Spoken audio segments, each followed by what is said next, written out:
co-powered by Techno।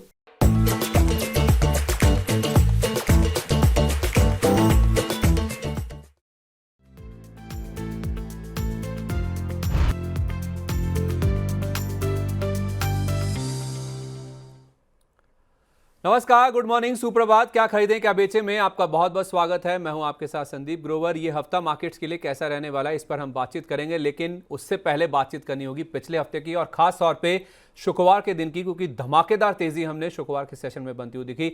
नए record हाइस तो बने हैं, लेकिन एक दिन में इतनी धुआंधार तेजी शायद ही कभी बाजार में देखने को मिलती है। तो शुक्रवार को बाजार में किस तरह का एक्शन देखने को मिला और इस हफ्ते आपको कैसे रणनीति बनानी है, इन सब पर बातचीत करते हैं। हमारे साथ एक खास मेहमान मौजूद हैं, कोलकाता से मार्केट एक्सपर्ट संतोष सिंह जी हमारे साथ कार्यक्रम में शामिल हो चुके हैं। सर, बहुत बहुत स्वागत है आपका। सबसे पहले अगर हम शुक्रवार के मार्केट की बात करें तो देखें तो जबरदस्त एक्शन हमने मार्केट्स पे बनता हुआ दिखा। एक अच्छी ओपनिंग हुई थी, उसके बाद मार्केट फिसल गए थे, लेकिन लोअर लेवल से एक शानदार रिकवरी मार्केट्स में देखने को मिली और सेकंड हाफ तो बहुत ही ज्यादा मजबूत था मार्केट्स के लिए। निफ्टी ने अगर आप देखें तो लगातार दूसरे दिन रिकॉर्ड ऊंचाई पर जाकर क्लोजिंग दी है और निफ्टी 375 अंक, सेंसेक्स 1359 अंक और बैंक निफ्टी 750 अंकों के उछाल के साथ जाकर बंद हुआ है। दूसरे दिन लगातार हमने देखा रिकॉर्ड ऊंचाई पर बंद हुए 25,843.75, ये नया रिकॉर्ड हाई लेवल है जो कि निफ्टी ने दिन के दौरान छुआ था और 25,790 पर जाकर निफ्टी की क्लोजिंग हुई। पहली बार ऐसा हुआ, सेंसेक्स ने 84,500 का लेवल पार किया और बैंक निफ्टी भी लंबे लंबे इंतजार के बाद आखिरकार रिकॉर्ड हाई पर पहुंच ही गया। 54,000 का लेवल दिन के दौरान यहां पे पार होता हुआ दिखा और जो record high levels bank Nifty ने छुए थे वो थे 54,066 के, यानी कि 54,000 के ऊपर के जो लेवल्स हैं वो भी बैंक निफ्टी टेस्ट कर चुका है। तो क्या सर इस हफ्ते हम मान सकते हैं कि निफ्टी अब 26,000 की तैयारी कर रहा है? Good morning. मुझे लगता है कि देखिए, आप सबसे पहली चीज़, जब लास्ट वीक हम बात कर रहे थे तो हमने आपसे ये बताया था कि बैंक निफ्टी में मुझे लगता है कि ज़्यादा आउट परफॉर्मेंस आनी चाहिए। और सिमिलरली जो है लास्ट वीक में हमने देखा कि बैंक निफ्टी काफ़ी अच्छा परफॉर्म किया है विज विद निफ्टी, और निफ्टी में तकरीबन 1.67% के आसपास का गेन रहा पूरे वीक में। और वहीं पर बैंक निफ्टी देखें तो तकरीबन 3.5%, और वो भी बैंक निफ्टी के सारे कंपोनेंट नहीं चले हैं, उसमें केवल चुनिंदा जैसे HDFC bank, ICICI bank, Kotak bank, ये कुछ बैंकें रही हैं जो कि चली हैं, जो कि वाइडर पार्टिसिपेशन जो है नहीं था बैंक निफ्टी में। और मुझे लगता है कि शायद वाइडर पार्टिसिपेशन गोइंग फॉरवर्ड हो सकता है। तो ऐसे देखते हुए लग रहा है कि डेफिनेटली जो है वो कहीं ना कहीं कैचअप करेगा, और शायद बैंक निफ्टी अभी भी मुझे लगता है कि आउट परफॉर्म करने की काफ़ी उम्मीद है कि आने वाले टाइम पे बैंक निफ्टी करेगा। और सिमिलरली अगर आप देखें तो निफ्टी भी करेगा। और we are just stone throw distance है, अगर आप जैसी बात कर रहे हैं कि 26,000 की वहां पर है, लेकिन पूरे मार्केट ने अभी तक कैचअप नहीं किया है। केवल जो है लास्ट ट्रेडिंग सेशन की बात अगर कर लें तो वहां पर हमें एडवांस डिक्लाइनिंग थोड़े से ठीक दिखे, लेकिन फिर भी अगर आप देखें तो डिक्लाइनिंग के नंबर्स जो हैं लास्ट ट्रेडिंग सेशन शुक्रवार को तकरीबन 880 डिक्लाइन थे और 1807 एडवांस थे। मतलब पूरी मार्केट जो है ब्रॉड पार्टिसिपेशन एक नए हाई पे जाने के बावजूद भी नहीं रहा है।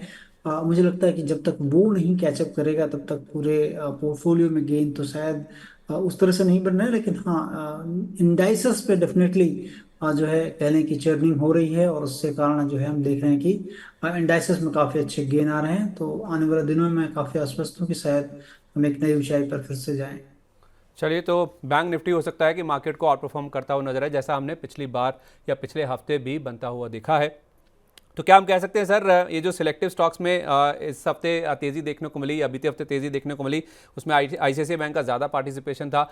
आईसीआईसीआई बैंक तो धमाकेदार तेजी दिखा रहा है, लगातार नए रिकॉर्ड हाइज बनाता हुआ नजर आ रहा है, जिससे बैंक निफ्टी को सपोर्ट मिल रहा है।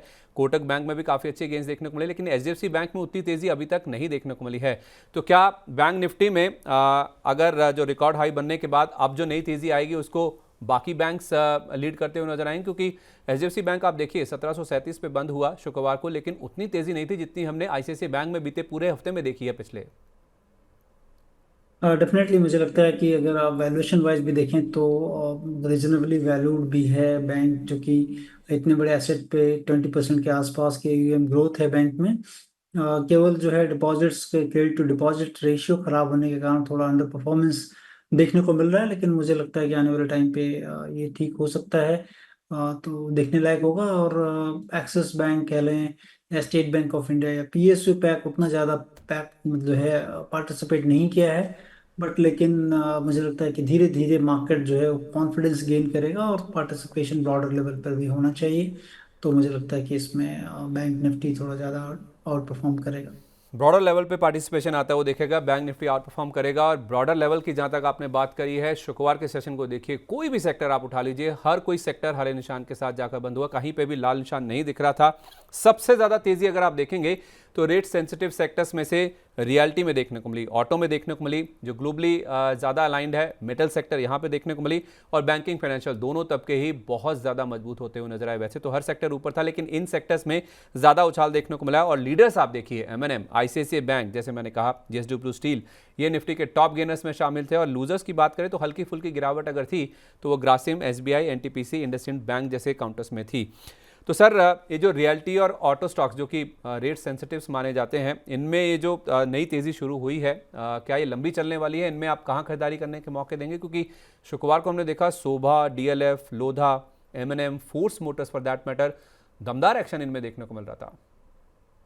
देखिए, इंटरेस्ट रेट अगर कट होता है तो मुझे लगता है कि उसका जो है कौशी बेनिफिशियरी जो है वो रियल एस्टेट सेक्टर और ऑटो सेक्टर हो सकते हैं। और दूसरी तरफ जो है रूरल डिमांड भी काफ़ी बढ़ती हुई नज़र आ रही है। ट्रैक्टर्स की अगर बात कर लें, जैसे कि काफ़ी दिनों से रूरल में ट्रैक्टर्स की डिमांड उतनी अच्छी नहीं रही है, या फिर कमर्शियल व्हीकल की डिमांड अच्छी नहीं रही है। अदरवाइज अगर एमएनएम की बात कर लें, जहाँ पर पैसेंजर व्हीकल्स की बात है, तो काफ़ी अच्छी डिमांड रही है उनकी। और तकरीबन जो है कह लें टाटा मोटर्स के आसपास का मार्केट शेयर एंजॉय करते हैं वो। ईवी में काफ़ी बड़ा जो है प्लान है उनका आने वाले टाइम पे, और मैं काफ़ी बुलिश रहा हूँ एमएनएम पे पहले से भी, कि इसमें स्कोप और अपॉर्चुनिटी काफ़ी ज़्यादा हो सकती है। अब चूंकि रूरल भी डिमांड धीरे धीरे पिकअप हो रही है, जैसे कि डेटा आ रहे हैं, तो वहाँ पे मुझे लगता है कि एमएनएम एक जो है एक अच्छा बेट हो सकता है। दूसरी तरफ रियलिटी की जो बात है उसमें देखिए, एक तो रेट कट यूएस से आ रहा है, तो यहाँ भी गाहे बिगाहे मतलब आएगा ही थोड़ी दिन बाद। तो वो, और दूसरा जो कि महाराष्ट्र से जो न्यूज़ आ रही थी कि शायद वहाँ पर स्टैम्प ड्यूटी के लिए कुछ जो है रियायतें दी जाएंगी। तो जो भी कंपनियां जो है महाराष्ट्र क्षेत्र में हैं, जैसे ओबराय रियलिटी कह लें, तो इस तरह की कंपनियों को लाभ जरूर होगा उसको, लेकिन ऑलरेडी काफ़ी राइड कर चुके हैं ये स्टॉक। तो यहाँ पर आपको काफ़ी चुनिंदा स्टॉक्स रखने चाहिए, जहाँ पर वैल्यू हो, जहाँ पर अपॉर्चुनिटी साइज हो, उसको देखना चाहिए। चलिए, तो जहाँ पे अपॉर्चुनिटी हो वहाँ पे ज़रूर देखना चाहिए। एमएनएम जैसे स्टॉक्स में बहुत अच्छे गेंस ऑलरेडी देखने को मिल चुके हैं।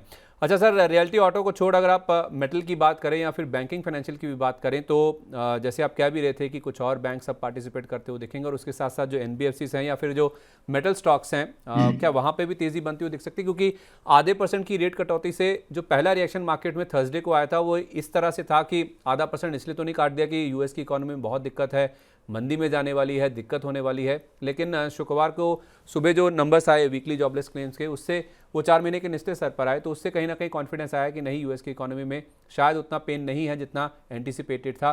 फेड का फैसला अपनी जगह ठीक है कि उन्होंने थोड़ा डिले कर दिया, इसलिए पहली बार में ही आधा % उन्होंने रेट कटौती कर दी है। तो ये जो बैंकिंग फाइनेंशियल हुए या मेटल स्टॉक्स हुए, क्या इनमें नई तेजी की शुरुआत हो रही है? इनमें कोई स्टॉक जो आपको पसंद हो? क्योंकि शुक्रवार को भी हमने देखा जेएसडब्ल्यू हुआ, टाटा स्टील, नाल्को, आईसीआईसीआई, कोटक काफ़ी अच्छे चले थे। देखिए, मुझे लगता है कि जब भी रेट कट होता है तो मेटल या कमोडिटीज के लिए काफ़ी अच्छा होता है, और जनरली होता है। लेकिन जैसे ही रेट कट हुआ और लोग ये चीज़ों की बात करने लगे कि शायद यूएस में रिसेशन की तरफ नहीं जा रहा है यूएस, रेट कट उसके लिए हो रहा हो। लेकिन अगर डेटाज ठीक ठाक आते रहे और आने वाले दिनों में अगर ये रेपिटेशन होते रहे कि नंबर्स अच्छे रहें, तो मुझे लगता है कि मेटल जो है वो काफ़ी लाइमलाइट में रहेगा। और देख लें कि अगर रेट कम होता है तो बैंकों से ज़्यादा एनबीएफसीज को काफ़ी फायदे होते हैं। और लेकिन एनबीएफसीज में ऑलरेडी काफ़ी रन ऑलरेडी हो चुके हैं, काफ़ी एनबीएफसी बढ़ चुकी हैं। मेरी जो पसंदीदा एनबीएफसीज होंगी, जिसमें महिंद्रा एंड महिंद्रा फाइनेंस मुझे लगता है कि अच्छा कर सकता है, और रूरल डिमांड भी धीरे धीरे आ रही है। एल जो है फाइनेंस होल्डिंग को देखा जा सकता है। एयूएम फाइनेंस ये भी है, ये कंपनी भी है, वहाँ पर आपको देखना चाहिए। लेकिन काफ़ी जो है कहने की आपको एकदम चुनकर और बढ़िया कंपनी जो हो वहाँ पर आपको ध्यान रखना तो आप चाहिए। कह रहे हैं एम फाइनेंशियल, L&T फाइनेंस और AU स्मॉल फाइनेंस बैंक, तीसरा नाम आपने यही लिया ना सर?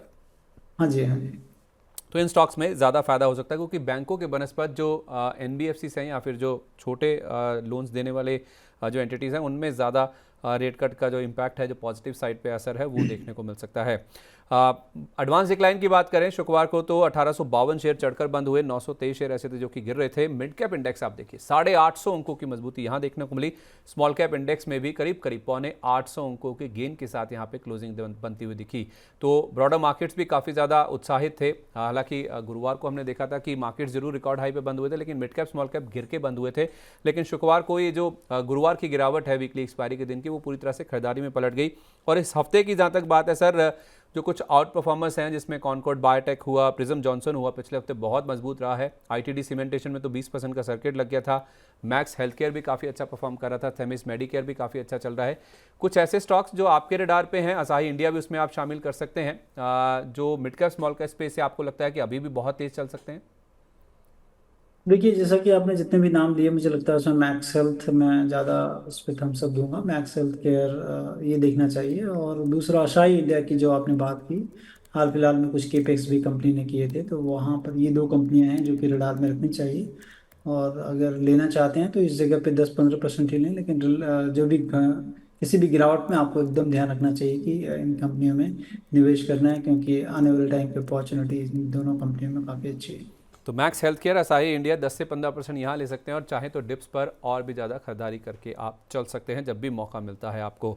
तो ये तो बात हुई शुक्रवार के बाजार की। चलिए अब कार्यक्रम के दूसरे हिस्से में चलते हैं और तैयारी करते हैं इस हफ्ते मार्केट्स में कहाँ ज़्यादा एक्शन देखने को मिल सकता है, कैसे इस हफ्ते की आपको ट्रेडिंग स्ट्रैटेजी बनानी है, आज के लिए इस हफ्ते के लिए आपको कैसे तैयारी करनी है। तो सबसे पहले PSU शेयरों की बात कर लेते हैं। PSU शेयरों में हमने देखा शुक्रवार को जो बाजार में खरीदारी लौटी या दमदार एक्शन बना, उसमें PSU शेयर भी रिकवर होते हुए दिखे, दोबारा खरीदारी की लिस्ट में आते हुए दिखे, इनमें मजबूती बढ़ती हुई दिखी या लोअर लेवल से बाइंग इंटरेस्ट आता हुआ दिखा। बहुत सारे नाम है, चाहे आप रेलवे स्पेस से देखिए, ओवरऑल PSU देखिए, डिफेंस स्पेस से देखिए, राइट्स देख लीजिए, GRSE, हुडको, RVNL, रेलटेल, सब में काफ़ी अच्छे गेंस बनते हुए दिखे हैं। आपकी मुझे पता है चॉइस आप हमेशा RVNL बताते हैं जहाँ तक रेलवे स्टॉक्स की बात है। मजगांव डॉक भी अच्छा चला, कोचिन शिपयार्ड में भी काफ़ी अच्छे गेंस बनते हुए दिखे।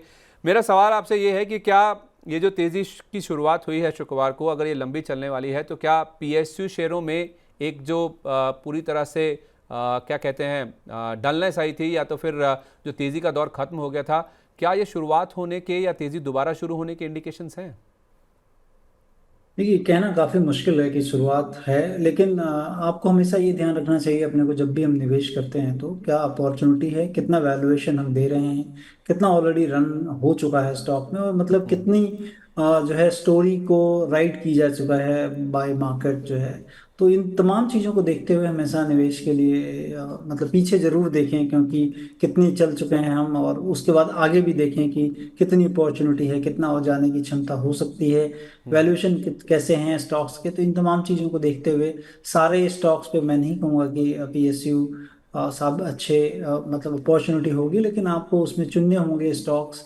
सरकार की नीतियों को बराबर ध्यान रखना होगा कि कौन सी कंपनियों में कहाँ पर अपॉर्चुनिटी हो रही है, कहाँ पर अनाउंसमेंट हो रही है, गवर्नमेंट कहाँ अनाउंस कर रही है। तो उन तमाम चीज़ों को ध्यान रखते हुए ही आपको निवेश करने की सलाह होगी। और मुझे लगता है कि जैसा आपने बताया कि रेलवे विकास निगम जो RVNL है, वहाँ पर जरूर डेफिनेटली अपॉर्चुनिटी हो सकती है। वैल्यूएशन आपको कहीं भी सस्ते नहीं मिलेंगे, क्योंकि मार्केट एक बुल फेज मार्केट में और स्ट्रॉन्ग बुल मार्केट है। और स्ट्रॉन्ग बुल मार्केट में आपको डिस्काउंट्स पे चीज़ें नहीं मिलती, प्रीमियम देना पड़ता है अपनी जगह बनाने के लिए, अपनी सीट सुरक्षित करने के लिए। तो थोड़ा प्रीमियम लगता है, लेकिन आपको करेक्शन में डेफिनेटली इन चीज़ों को देखना चाहिए। तो RVNL के अलावा कहाँ प्रीमियम पे करने को तैयार हैं आप सर? देखिए, मुझे लगता है कि अगर आप देखें डिफेंस की तरफ, तो GRSE है जहां पर मैं देखना चाहूँगा। वो स्टॉक्स में नीचे की तरफ देखना चाहिए, BEL को देखना चाहिए, क्योंकि सरकार की जो भी नीतियां रही हैं, जो कि डिफेंस में हम आत्मनिर्भर बन जाएं, और उस पे जो ऑर्डर बुक है उनके स्वेल कर रहे हैं। इवन कंपनीज जो हैं बाहर की तरफ जो है, अब जो है यहाँ से हम एक्सपोर्ट भी करेंगे, तो HAL उसके लिए हो सकता है, आप देखें। और काफ़ी ह्यूज अपॉर्चुनिटी होगी, क्योंकि सरकार की जो नीतियां हैं और जिस तरह से चीज़ें काम हो रहे हैं, वहाँ पर काफ़ी अपॉर्चुनिटी हो सकती है। करंट मार्केट प्राइस पे सारी चीज़ें महंगी दिख रही हैं, लेकिन अपॉर्चुनिटी, क्योंकि सरकार आप देखें शायद लास्ट जैसा मैं जो रिकलेक्ट कर पा रहा हूँ 22 से 28 हज़ार करोड़ का हम ऑलरेडी एक्सपोर्ट डिफेंस का कर चुके हैं। 50 हज़ार करोड़ शायद लक्ष्य रख रहे हैं कि और करना है। तो ये इंडिजिनस तो होगा ही, हमारा जो सेल्फ प्रोक्योरमेंट, हमारी अपनी जो कह लें कि रक्षा की जो चीज़ें हैं वो खुद करेंगे और बाहर भी बेचेंगे। तो ये दो चीज़ काफ़ी बड़ी अपॉर्चुनिटी देती है। तो वहाँ पर डेफिनेटली रखना चाहिए। और जो भी ऊर्जा क्षेत्र में काफ़ी निवेश की संभावनाएं हैं कि यहाँ पर जो रिन्यूएबल्स है, मतलब जहाँ सोलर है या विंड है, उस जगह पर थोड़ा ध्यान रखना चाहिए, क्योंकि यहाँ पर भी काफ़ी बड़ी अपॉर्चुनिटी है। चलिए, तो मुझे याद है आप एसजीवीएन पहले भी बता चुके हैं, आरवीएनएल आपको पसंद है, और आज आपने कुछ नए नाम रिवील किए हैं सर, जिसमें डिप्स पर आप कह रहे हैं लोअर लेवल्स पर जीआरएसए यानी कि गार्डन रीच, बीईएल, एचएएल जैसे डिफेंस स्टॉक को भी आप अपने पोर्टफोलियो में शामिल कर सकते हैं अगर आपको कोई गिरावट दिखती है। आपने कहा सर पीछे का जो पास परफॉर्मेंस है उसे देखना बहुत ज़रूरी है, तो बीएससी और सीडीएसएल का 5 दिन का चार्ट हम आपके लिए लेके आए हैं। बीएससी में तूफानी तेजी देखने को मिली है, 2900 के आसपास से स्टॉक चलना शुरू हुआ, शुक्रवार को इसने 4000 का जो लेवल है वो भी पार कर लिया। तूफानी तेजी देखने को मिली जब से एनएसई को क्लीन चिट मिली पिछले हफ्ते, हमने देखा कोलोकेशन मामले में, और बोनस शेयर को लेकर जो अनाउंसमेंट आया कि रिकॉर्ड डेट आ गई है, इस शेयर में तो तेजी रुकने का नाम ही नहीं दे रही है। 5 दिन में ही 30% चल गया ये स्टॉक, और 4050 का जो रिकॉर्ड उच्चतम स्तर है वो बीएससी के स्टॉक ने छू लिया है। तो बीएससी में क्या आपको लगता है कि ये जो डुओपोली हो जाएगी अगर एनएसई लिस्ट हो भी जाता है, तो क्या अभी भी खरीदारी करने के मौके हैं? मुझे लगता है लास्ट टाइम भी आपसे बात हुई थी स्टॉक पर। या देखिए, मतलब मार्केट कभी कभी काफी यूफोरिया हो जाता है, और मैं जो मेरा जो परसेप्शन होता है कि यूफोरिया पे मैं ज्यादा रिएक्ट नहीं करता हूँ। हाँ। चाहता हूँ कि मैं ग्राउंडेड रहूँ और चीज़ों को देखूँ, क्योंकि बीएससी के स्टॉक को जब हम लोगों ने डिस्कवर किया था तो उस समय तकरीबन 800-900 रुपए थे। फिर हमने राइड किया काफ़ी, और धीरे धीरे फिर हमने हमारे पोर्टफोलियो से उसको एग्जिट ली। बावजूद उसके कंपनी के स्टॉक में काफ़ी वृद्धि हो रही है, क्योंकि आप देखें कि ट्रांजैक्शन इनकम है कंपनियों के, मतलब जितने भी एक्सचेंजेस हैं उनके बढ़ रहे हैं। क्योंकि मार्केट पेनिट्रेशन बढ़ रहा है, overall awareness about equity market लोगों के अंदर बढ़ रही है। अब चूंकि जो है हाल फिलहाल में जो अनाउंसमेंट आया जिस पर कि सेबी का शिकंजा था एनएससी के ऊपर, उन्होंने उसको वापस लिया, और अब ये लिस्टिंग के रास्ते धीरे धीरे साफ हो रहे हैं उनके। और चूंकि सेबी का नियम है कि एक्सचेंज जो है अपने के स्टॉक्स जो है या उनकी इक्विटी अपने ही स्टॉक पे एक्सचेंज पे नहीं लिस्ट होगी, तो राइवल जो कि बीएससी है वहाँ पे लिस्ट होगी। और चूंकि एनएससी पे इतने कह लें कि इतनी डिमांड है उसकी अनलिस्टेड स्पेस में भी, और इतना उसके बारे में काफ़ी बज है मार्केट में, तो उसको लेकर मार्केट ने ऑलरेडी, मतलब जितना तो इनको इनकम नहीं होगा उससे ज़्यादा जो है इनको मार्केट कैप का इंक्रीज हो चुका है ऑलरेडी। हम्म। तो लेट्स सी, मैं तो ये नहीं कहूँगा कि आपको इस जगह पे आना चाहिए, क्योंकि मोमेंटम मैं चेज करता नहीं। जहाँ पर वैल्यूएशन अट्रैक्टिव हो वहाँ पर देखता हूँ। और मुझे लगता है कि इससे बेटर अगर मुझे लगता है कि सीडीएसएल अगर देखें हम्म। तो वहाँ पर ज़्यादा अपॉर्चुनिटी हो सकती है, क्योंकि जिस तरह से कंपनियों के जो है इशू आ रहे हैं इंडिया में, मतलब ह्यूमंगस इशू अगर आप देखें, एसएमई और सारे लिस्ट हो रहे हैं। और डिपॉजिटरी में अगर आप देखें तो एनएसडीएल से बड़ी कंपनी हो गई है सीडीएसएल, हम्म। और वैल्यूएशन इससे उससे कम है, क्या बोलते हैं कि बीएससी से कम है इसके वैल्यूएशन। तो मुझे लगता है कि अगर बनस्पत के हिसाब से मुझे सीडीएसएल ज़्यादा अट्रैक्टिव लगता है in relative sense, but not at these level. थोड़ा सा अगर करेक्शन हो तो धीरे धीरे इसको देखना चाहिए। चलिए सर, आपने मेरे सवाल का जवाब दे ही दिया। अगर बीएससी नहीं तो फिर सीडीएसएल के शेयर में ज़रूर खरीदारी कर सकते हैं, भले ही थोड़ी गिरावट होने पर आप खरीदारी करें तो ज़्यादा बेटर है। ऑटो एंसिलरी शेयरों में भी हम देख रहे हैं कि ऑटो में तो तेज़ी देखने को मिल ही रही है। एमएनएम टॉप परफॉर्मर था निफ्टी की जहाँ तक बात है, तो ऑटो एंसिलरी शेयरों में भी दमदार एक्शन है। चाहे मिंडा कॉप देखिए, ऊनो मिंडा, क्राफ्ट्समैन ऑटोमेशन तो कई दिनों से चल रहा है, और ये लिस्ट बहुत लंबी है जहाँ पे हम देख रहे हैं कि auto ancillary auto as a pack को कहीं ना कहीं आउट परफॉर्म करता हुआ दिख रहा है। कोई चॉइसेस आपकी इस स्पेस से सर? मदरसन वायर बोल के कंपनी मदरसन सुमी से निकला हुआ था, तो वो कंपनी मेरे को थोड़ा सा रिलेटिवली, छोटी वाली? हाँ जी हाँ जी, अ, मदरसन वायर बोल के थी कंपनी। तो वहाँ पर जो है वो देखना चाहिए। मुझे लगता है कि जो 69 रुपीज़ के करीब का दाम है, जी। वहाँ पर अगर आप देखें, चूंकि डेट काफ़ी कम है, लाइट एसेट मॉडल है उनका, और वो कंपनी मुझे वैल्यूएशन वाइज और लाइट वेट के लिहाज से अच्छी लगती है। तो वहाँ पर एक अपॉर्चुनिटी हो सकती है, और कंपनी धीरे धीरे जो है बिल्ड भी कर रही है, तो ये कंपनी को देखा जा सकता है। तो मदरसन सुमी वायरिंग के नाम से ये कंपनी है जिसकी सर बात कर रहे हैं, इसमें आप खरीदारी करके चल सकते हैं। ये पसंद आ रही है इनको, जहाँ तक ऑटो एंसिलरी स्पेस की बात है, जहाँ पे दमदार एक्शन बनता हुआ नज़र आ भी रहा है। अच्छा, अनिल अंबानी ग्रुप की जो कंपनीज हैं उनमें पिछले हफ्ते हमने देखा एकाएक ज़बरदस्त एक्शन बनने लगा, जमकर खरीदारी हो रही है। चाहे रिलायंस इंफ्रा देखिए, चाहे रिलायंस पावर देखिए। रिलायंस पावर में दोबारा सर्किट लगने लगे और रिलायंस इंफ्रा ने कहा है कि उन्होंने अपना ऑलमोस्ट सारा डेट पे ऑफ कर दिया, 475 करोड़ रुपए बचे हैं।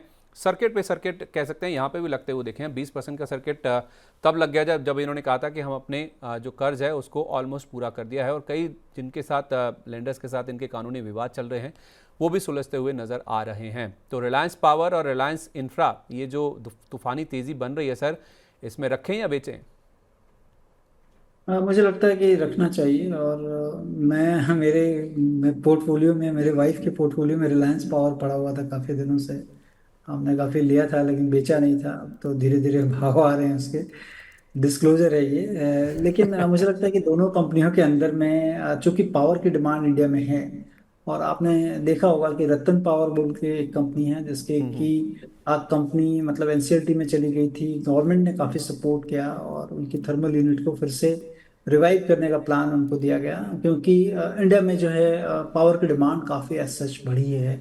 और उसको रिप्लेनिश करने के लिए गवर्नमेंट जो है मतलब कह लें कि सारी जद्दोजहद कवायद कर रही है, और उसमें काफ़ी सपोर्ट भी मिल रहा है लोगों को। तो मुझे लगता है कि ये कंपनी रिलायंस पावर में वो सारी चीज़ें हो सकती हैं, बट डेट लेवल तो है वो थोड़ा सा ज़्यादा है। कहने के 18,000 करोड़ के आसपास की डेट है, और ऑपरेटिंग प्रॉफिट 1,200 करोड़ है। तो ऑपरेटिंग प्रॉफिट तो कंपनी का कभी मतलब हमेशा अच्छा ही रहा है। लेकिन लास्ट के 2 सालों में ऑपरेटिंग प्रॉफिट इनकी गिरी है, क्योंकि साख पूरी ग्रुप की गिर गई थी। तो उस लिहाज से चूंकि डेट ज़्यादा है तो नेट प्रॉफिट लेवल पर कंपनी को नुकसान है तकरीबन 5-6 सालों से। तो ये चीज़ हो सकता है कि रिलायंस पावर जो है इसमें से इनका निकल सकता है। जो चूंकि जो बता रहे हैं कि रिलायंस इंफ्रा में डेट उन्होंने कम कर दिया है तो लाइट एसेट हो गया। अब शायद जो है कंपनी बिड कर सकती है इंफ्रा के सारे प्रोजेक्ट्स पर। तो चूंकि मैं उसको ज़्यादा फॉलो नहीं करता हूँ, रिलायंस पावर था थोड़ा बहुत और पावर सेक्टर में थोड़ा देखता हूँ कीनली, तो मुझे लगता है कि शायद रिलायंस पावर में हो सकता है। बट चूंकि कंपनी पैसे नहीं कमाती है, मैं ये नहीं कहूँगा कि आपको निवेश करना चाहिए। अगर आपके पास है तो आप होल्ड कर सकते हैं।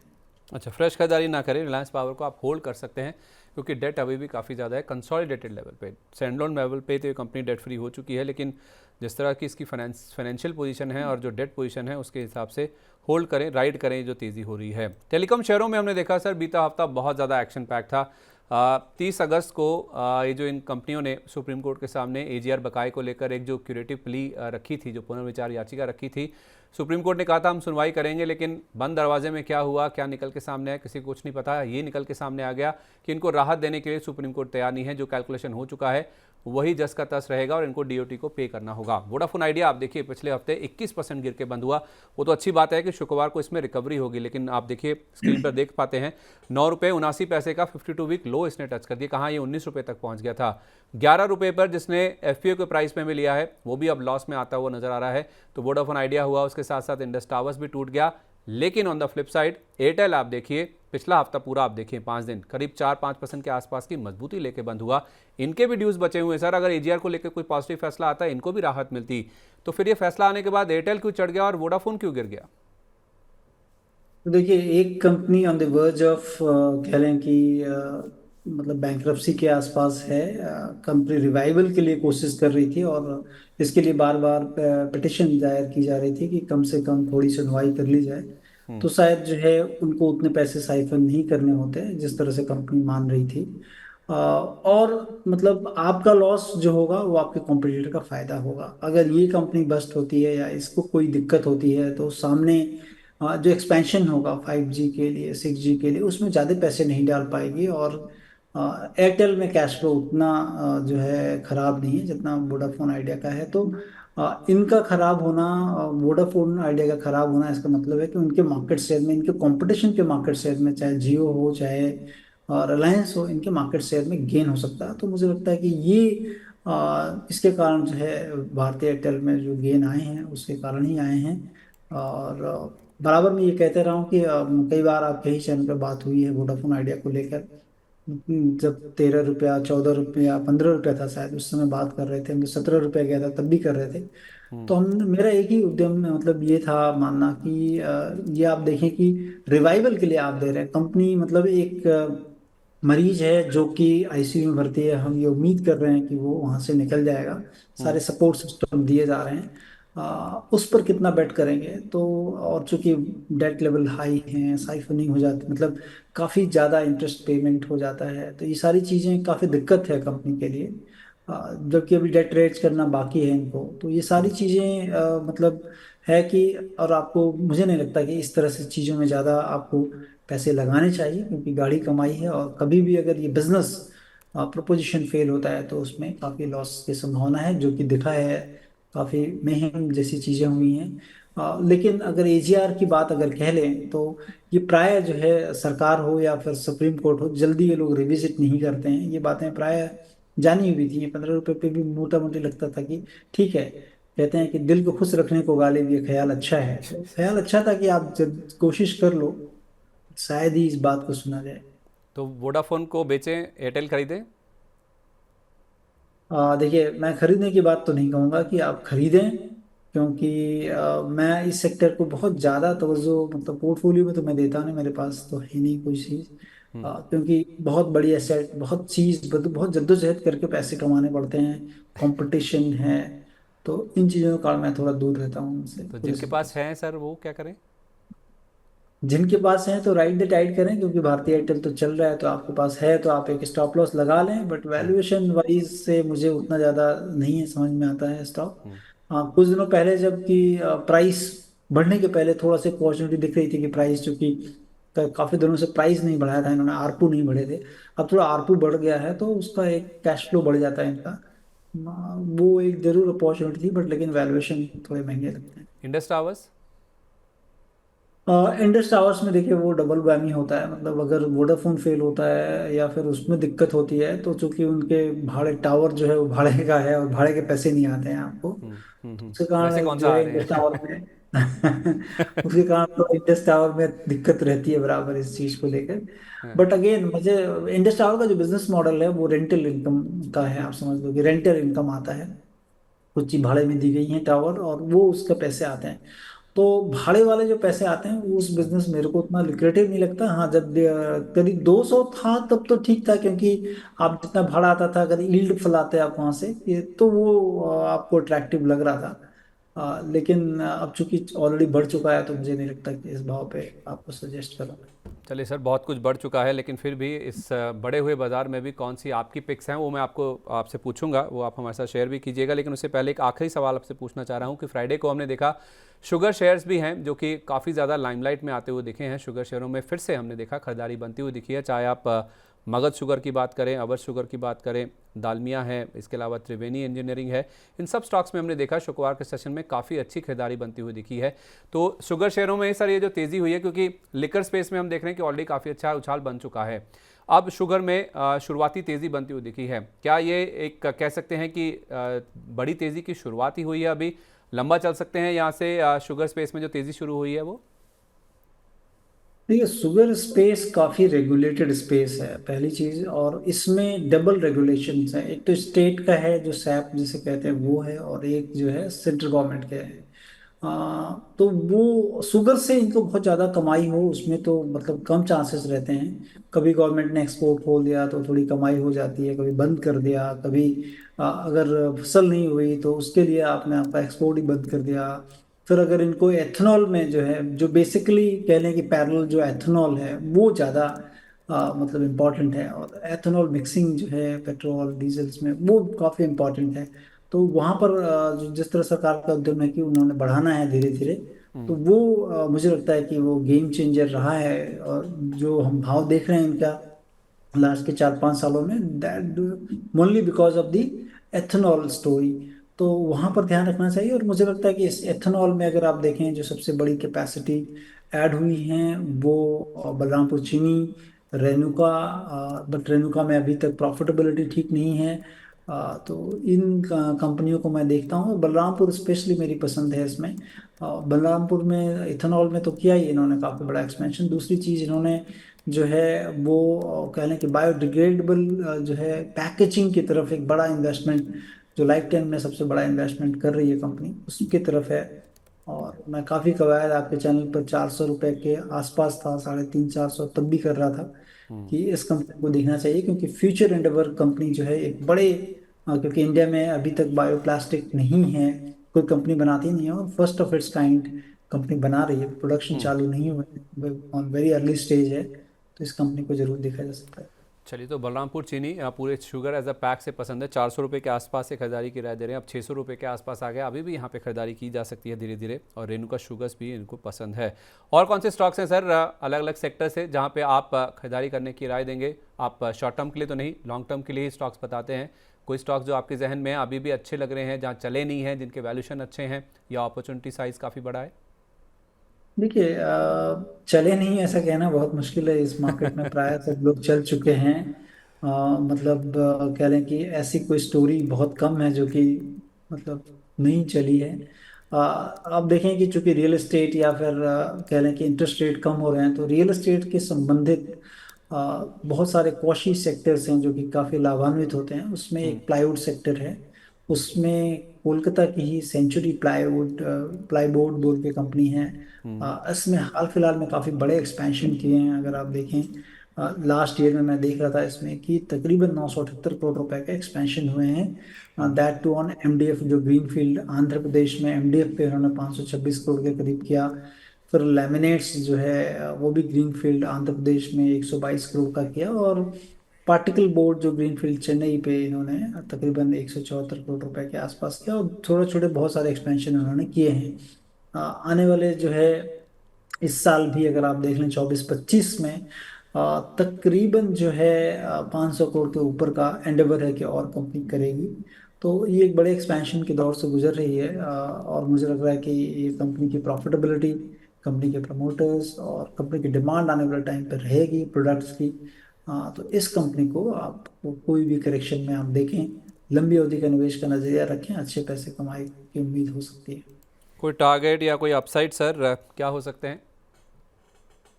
देखिए मैं टारगेट तो आप खुद निकालोगे, जैसा मैं बताऊंगा अगर आपको, तो आप देखो 2022 में कंपनी के पास 776 करोड़ फिक्स एसेट थी, आज के दिन में 1900 करोड़ हो चुकी है। 2024 में मतलब लास्ट के 2 सालों में कंपनी ने more than 2 times, almost 3 times के आसपास कर रही है, और आने वाले टाइम पे तो मिला लेंगे तो तकरीबन 4 टाइम्स कर लेगी। और कंपनी की जो है आमदनी लास्ट के 2-3 सालों में फ्लैट रही है। इसका मतलब है कि मार्केट उतना ज्यादा अभी तक पिक नहीं किया है। इन टर्म्स ऑफ रेवेन्यू धीरे धीरे बढ़ रहा है, लेकिन जैसे ही ये सारी चीजें ठीक होंगी और मार्केट थोड़ा ठीक होगा, तो 4 गुना उन्होंने एक्सपेंशन किया है। तो प्राइस क्या हो सकते हैं ये आप खुद तय कर सकते हैं कि क्या हो सकते हैं प्राइस। 900 रुपये का प्राइस है सर, 3600 हो जाएगा? मैं 4 गुना तो नहीं बोलता, क्योंकि already 71 times price to earning पे ऑलरेडी ट्रेड हो रहा है। हाँ। तो मतलब 2 गुने की तो जरूर डेफिनेटली कहीं ना कहीं गुंजाइश बनती है इसमें। तो कितना व्यू लेके चलना होगा, 2-3 साल का या?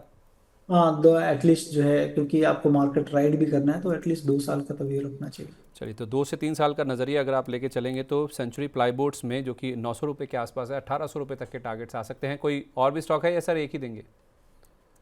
नहीं, आज के लिए एक ही है। चलिए, एक है पर अनेक पर भारी है, और 2 साल अगर आप रखेंगे तो डबल हो सकता है स्टॉक, क्योंकि 897 का करंट मार्केट प्राइस है, 1800 रुपये तक आ जाएगा अगर आप 2 से 3 साल का नजरिया स्टॉक में लेके चलते हैं। बहुत बहुत धन्यवाद सर, आज सुबह सुबह हमारे साथ कार्यक्रम में शामिल होने के लिए, अपना समय देने के लिए, और ये पिक हमारे साथ शेयर करने के लिए। कोई डिस्क्लोजर्स रिलायंस पावर के अलावा, वो तो आपने बता दिया। देखिए ऐसे तो मतलब काफ़ी है, और स्टॉक्स जो हम बात करते रहते हैं तो मुझे ध्यान नहीं आया कि, लेकिन चूंकि वेस्टेड इंटरेस्ट रहता है, तो आप मोटे तौर पे मानिए कि हमने जो कुछ बात कर रहे हैं वेस्टेड इंटरेस्ट है। आप अपने एडवाइजर से ज़रूर उसके बारे में पूछें, जानकारी लें, फिर जो है आप निवेश करें इसमें। चलिए सर, बहुत बहुत धन्यवाद, शुक्रिया बहुत बहुत आपका आज सुबह सुबह हमारे साथ कार्यक्रम में शामिल होने के लिए। तो क्या खरीदें क्या बेचें में आज के लिए बस इतना ही। लेकिन अगर बीच बाजार में 10:30 बजे के आसपास मेरे सहयोगी विवेक मित्तल आपके साथ जुड़ते हैं, कोई भी दुविधा कोई भी सवाल आपके मन में हो तो आप जुड़ सकते हैं, अपना सवाल शेयर कर सकते हैं, जानकारी ले सकते हैं, क्योंकि बाजार में हम देख रहे हैं कि मोमेंटम बहुत स्ट्रांग है। छोटे मुझले शेयरों पर भी विवेक जी काफ़ी अच्छी पकड़ रखते हैं, वो आपके एक खास सेगमेंट भी लेकर आते हैं, छोटे शेयर ऊंची छलांग। तो जुड़ना मत भूलिए सुबह 10:30 बजे बीच बाजार में। तो क्या खरीदे क्या बेचे को यहीं पे समेटते हैं। बाजार में मोमेंटम बहुत स्ट्रांग है, उम्मीद करते हैं ये हफ्ता भी और भी ज़्यादा बाजार के लिए रिकॉर्ड हाइज वाला होता हुआ नजर आएगा और आपके पोर्टफोलियो में भी उसका असर पॉजिटिव साइड पे, ग्रीन साइड पे मुनाफे के तौर पर देखने को मिलेगा। इसी उम्मीद के साथ आप मुझे इजाज़त दीजिए। अब आपसे मंगलवार को मुलाकात होगी। नमस्कार।